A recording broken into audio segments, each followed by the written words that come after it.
Okay, Sony, now that you no longer own Spider-Man, just tell us.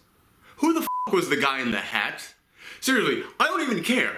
I don't care about what you were going to do with this dumb story. I just want to know, was there a plan? Were you planning on being the Jackal? Was it going to be his dad still alive? Was it going to be an X-Men and you were going to do a Fox crossover? What was your plan with all of this? Or were you just making shit up as you went? Or were you just going to tank this thing as hard as you can? How badly were you going to screw up my favorite character before you were done with him? Was it going to be evil Uncle Ben still alive? Is that what it was? Aunt May's clone? How badly were you going to screw the pooch on this one before Marvel finally came in and said enough was enough?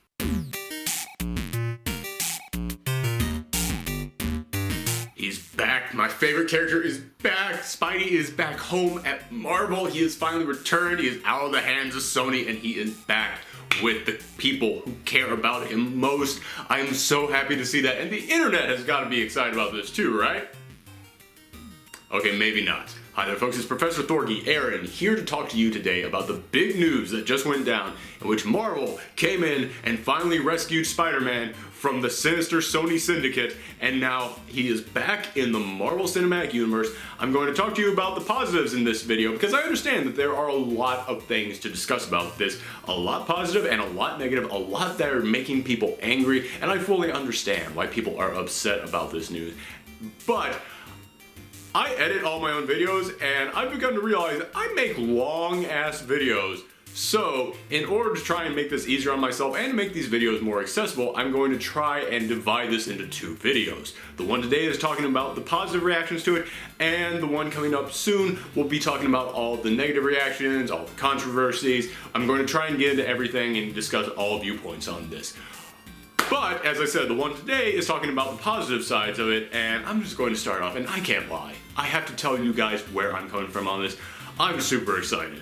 I am a die-hard Spidey fan. I am. I've been a Spidey fan my whole life. He was the first comic book I ever bought, the first hero I learned to look up to. He's been my favorite character all throughout my youth and my adult life. I still really love that character.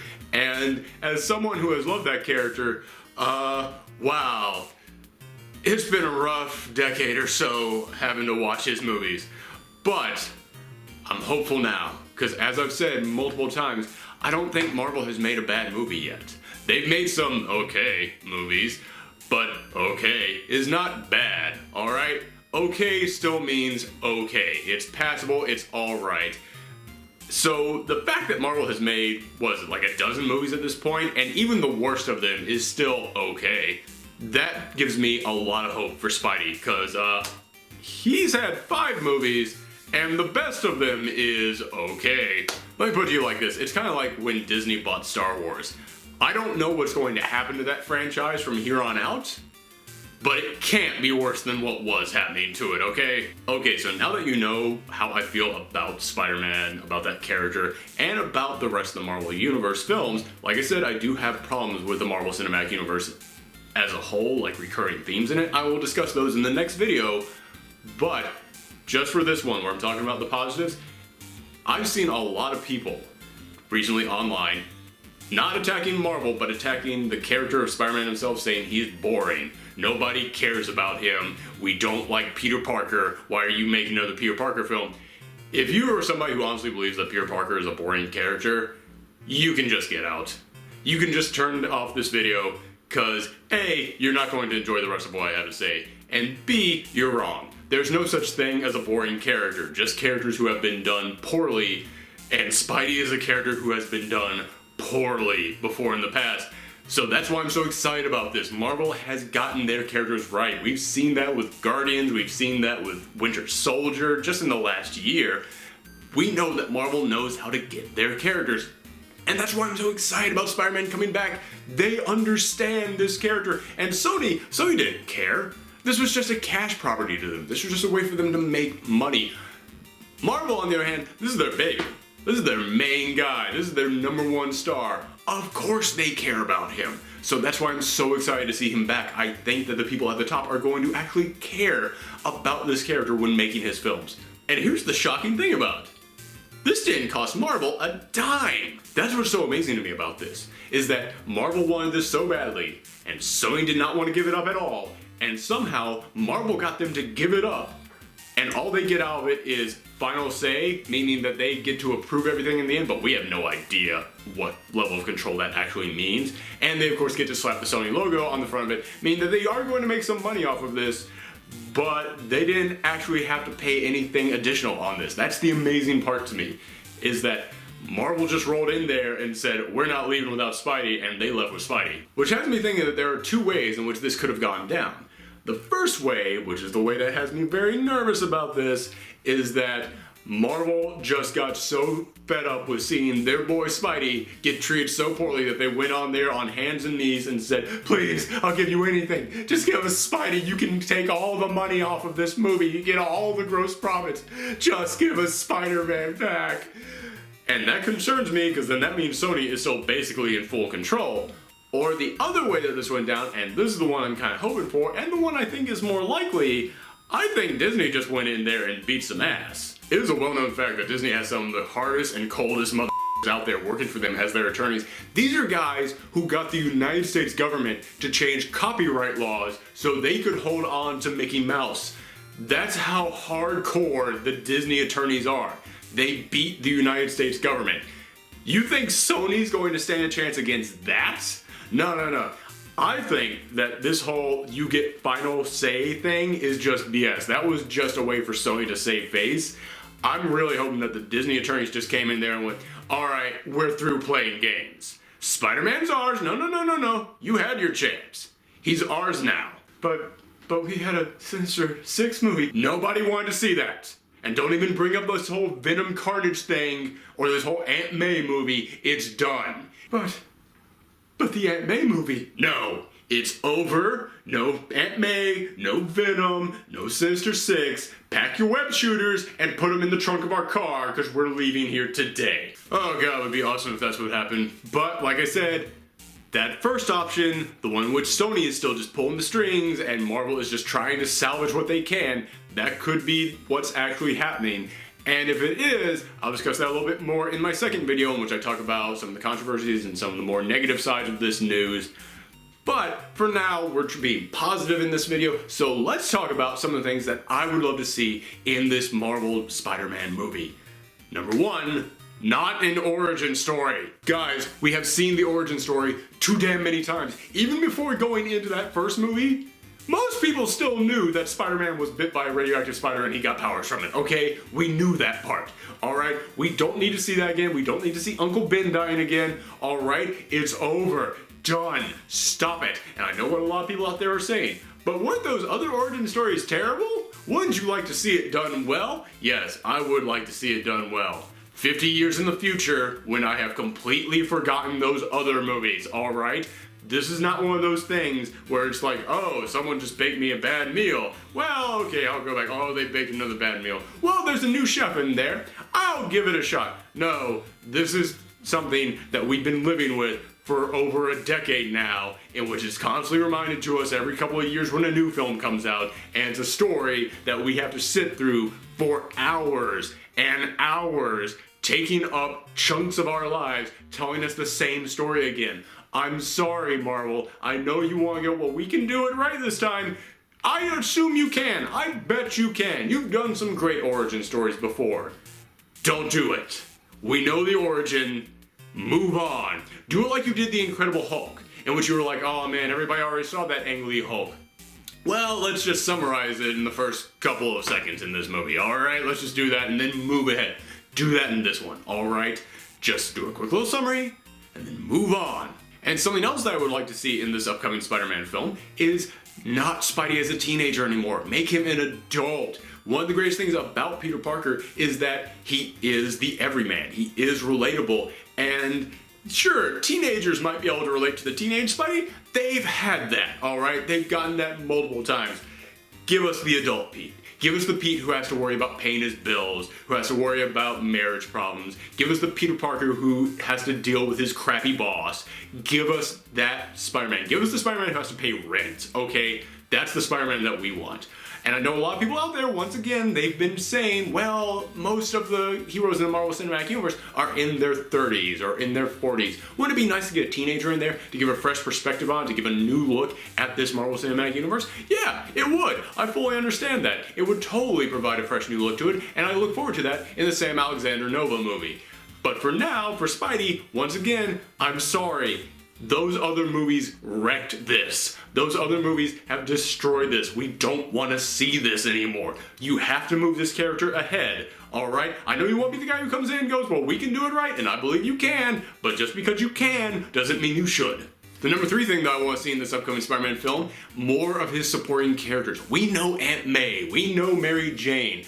Bring in some other characters, and not just like civilian characters. I mean like super characters. If you really want to do an origin story, you can have the adult Spidey that we know giving the origin story to a new character. Miles Morales.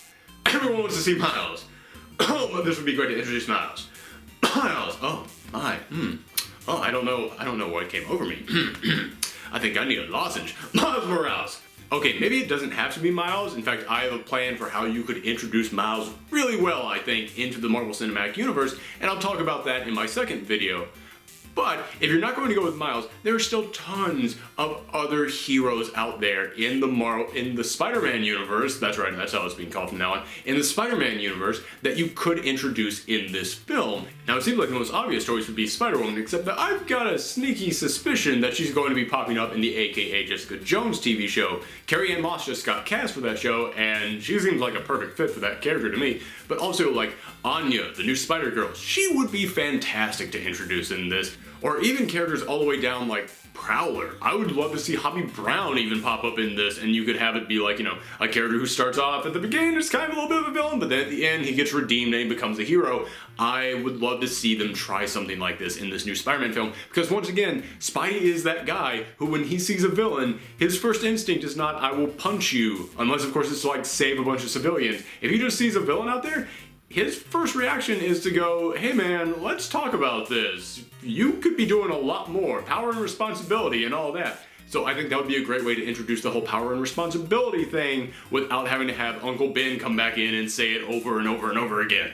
And speaking of supporting characters that you need to bring back, just hire J.K. Simmons to come back as J. Jonah Jameson. No one else is going to be able to play that character as well as he did. No one else is going to be able to capture that cartoonish figure like J.K. Simmons did. Just bring him back. You know he would take it. You know he would love to do that. Just do it.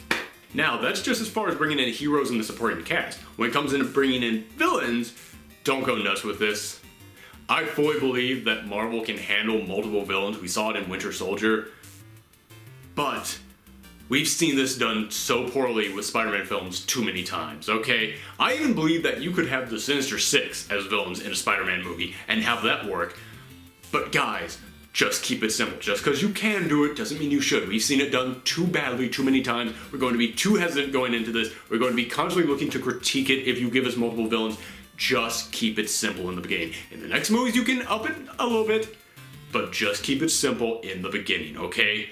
One villain in the first movie, that's all I'm asking. Now that I've said all of that, I've got a pitch for the Spider-Man movie that I want to see. This is the storyline that I want to see. It would retell his origin, but in a new light.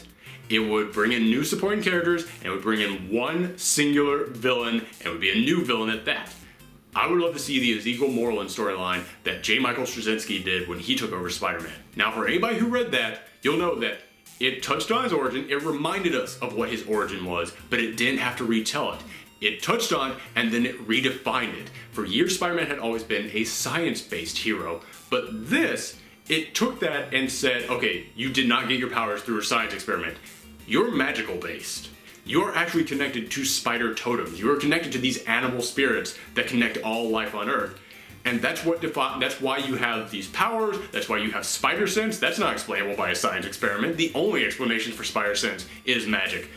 But you would get to introduce a brand new supporting character in Ezekiel, and you could even introduce some of the other spider totems in this, such as Miles, and you would get to then have them retell Spider-Man's origin, but to all those people who are like, oh, okay, so here it is. We all know the origin story. They would then completely change it around so it would be brand new storytelling from then on out. And then you would get to introduce one of the best new Spider-Man villains in a long time, Morlun. Don't get me wrong, I love characters like Electro, but they are not the star of their own single film, alright? Morlun, that dude gets to be the villain in a movie. So yes, that is the Spider-Man film that I would like to see. Either that or do the Clone Saga and you can get Andrew Garfield and Tobey Maguire to come in as Scarlet Spider and Kane. I will leave it up to you guys if I am joking about that. So as you can tell, I'm really excited about Spider-Man coming back to the Marvel Universe, and a lot of people have been asking, so do you think that the X-Men should come into the Marvel Universe and the Fantastic Four should? And no, do not do that. Alright, I'll touch on this in my second video, but I understand why people are so upset about certain movies getting pushed back because of this. I can deal with 6 months. I can deal with a 6-month pushback. I can't deal with a year. I can't deal with you bringing in X-Men and then going, alright, well, everything's pushed back another 6 months. But also, let's be honest here, folks. The X-Men don't work in the same universe as the Avengers. The X-Men are defined by people hating them because they were born with powers, and the Avengers are defined as being heroes because of their powers. How on earth are you going to make that exist in the same universe in which people are like, oh yeah, yay for Captain America and yay for all these other heroes, boo to all these other heroes because they had their powers since birth. It doesn't work in the same universe. And a lot of people are saying, well, they make it work in the comics. Do they? Do they really? A lot of people have been talking about with the new upcoming Secret War event, they would love to see the X-Men in their own universe, and I agree with them on that. I mean, I love the X-Men and the Avengers teaming up and crossing over, but let's be honest, when the X-Men are defined by people hating them because they were born different, and then you have the Avengers who are loved because they're different, it doesn't quite work in the same universe. You're getting mixed messages on this. You can have a far more clear tone in the X-Men if they have their own cinematic universe. And a lot of people are saying, well, yeah, but the X-Men were born with their powers, whereas the Avengers got through other means. Thor was born with his powers. In fact, I know that if I was a normal human, I'd be way more terrified of the God of Thunder than I would be of a dude who shoots laser beams out of his eyes, alright? That's all I'm saying. And a lot of people are saying, well, people also hate and fear Spider-Man. Well, people hate and fear Spider-Man because J. Jonah Jameson is the one who leading a one-man campaign against him. And it makes sense to me because Spider-Man doesn't show his face, his identity is not known publicly, he's not working for any government official, unlike the Avengers who a lot of people already know their identities, a lot of people already can see what they're doing, who they are behind the mask, a lot of people can see, you know, that they're working for this government organization, they're kept in check, and that they have to be trained. Whereas Spider-Man, he's just out there swinging around, nobody knows who he is. I can fully understand why you would have Spider-Man as a hated figure in the same universe as the Avengers. But the X-Men, I don't see it happening. But okay, that is part 1 of my videos about this new Sony Spider-Man deal. I'm gonna have part 2 coming up, so if you want to see that, make sure to subscribe to my channel. And if you like this video, then hit that thumb up. If you have any opinions on this Spider-Man news, make sure to leave them in the comments section below. And as always, I love it whenever anybody shares these videos. Thank you to everyone who has been doing that. I can always see it when I go on YouTube, and it makes me feel so good. Thank you so much for that, and come back for the next video.